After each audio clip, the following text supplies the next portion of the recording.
The Odyssey is coming out next week, and we gave ourselves a mission. We want to do a video where we rank all of Christopher Nolan's films right before The Odyssey comes out, and we have a few to watch, and this one was on the list, so today's review is for Memento. I can't make new memories. Everything just fades. This film was such a mindfuck, but in the best way. I think I'm very, very glad that we'd watched Tenet and we understand Christopher Nolan, because the second this film started, we were like, okay, this is going to be one that you've got to pay attention to, like a lot. So yeah, this was obviously his second feature, and I can only imagine audiences watching that film for the first time must have been so baffled, so confused. Like, we're coming at a point, like you said, like, we know Christopher Nolan at this point. We know his non-linear storytelling style. So, like, it's not a shock to us. But everyone back then must have been so confused. Like, because he'd only done Following before that. And that was obviously on, like, little to no budget, shot on, like, weekends and stuff. And this was his first, like, proper budget film. But yeah, I couldn't believe it took us this long to watch it. We've spoken to so many people who have recommended this. A lot of people that like say it's their favourite of Christopher Nolan's films, and I can definitely see that. I can definitely see why it would be their favourite. It's got this, it's got his style, but like a more grounded, like lower budget form of storytelling. We really, really enjoyed it.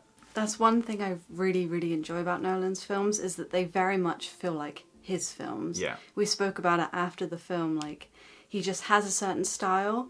And what I liked about Memento was it feels very grungy with that style. It feels like, you know, it's like a crime drama kind of vibe, and it just works really well. And you really, because he's Nolan, he really didn't need a big budget to kind of pull the whole thing off. Yeah. He just used his brain and like relayed the same kind of things over and over again, but in quite an intriguing way.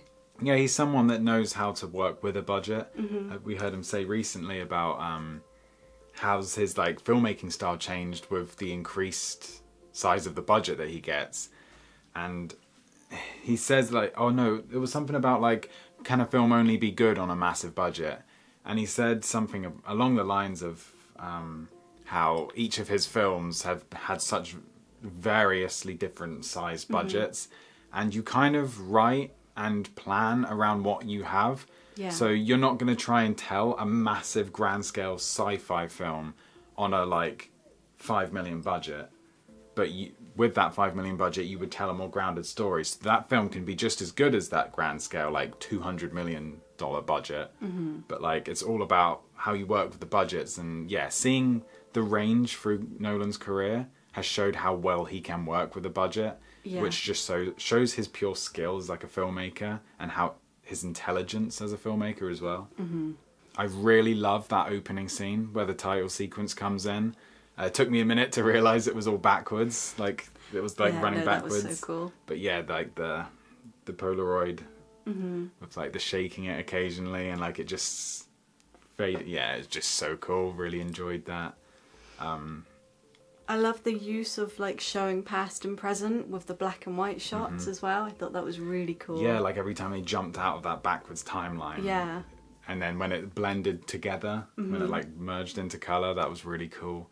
I had heard that it was like the film was backwards, so we go back in time as it goes along.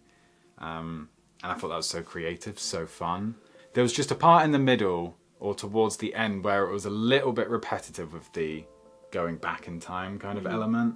I don't know what it was, but I think having every scene that was after the scene before in that order, if that makes any sense, got kind of to the point where it was a little bit like, now we have to see this scene where it gets to here, but I feel like there's more.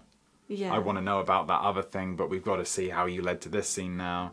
But that was only for like a minute, and that was me being extremely nitpicky. This was a really, really amazing film. I think it's definitely up there. I wouldn't say it's my favourite Nolan film, but it's definitely up there. Like, I really, really enjoyed that one.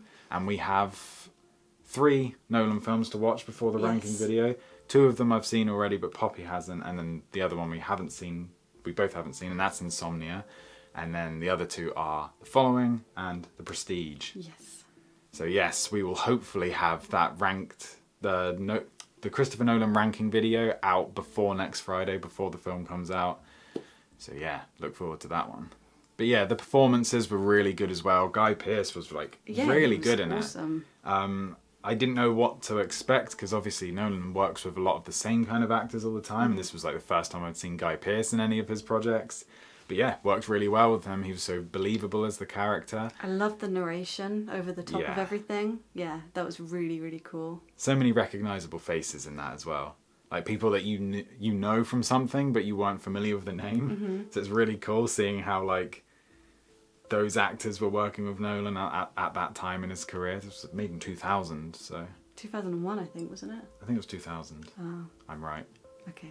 Tell her I'm right. Letterboxd says 2001. No, it doesn't. It says 2000.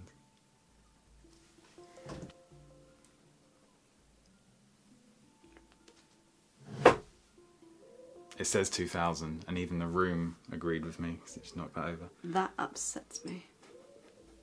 Yeah, no, I'm not. If I'm gonna just take, I'm gonna take it. Take the L. I will. I'm not gonna. That's the wrong way around, wasn't it? I don't know. Anyway, we're digressing massively. This was a very good film. It was really, really fun, yeah. But yeah, don't really know what else to say. Really enjoyed this one. Looking forward to the others. Very, very much looking forward to the Odyssey. Like, so Pumped excited. for that one. Such a good cast, such good trailers. We have already reacted to the trailers. If you wanted to see more content from us, I think we've done 2 of them now. So excited for next Friday. It's going to be good.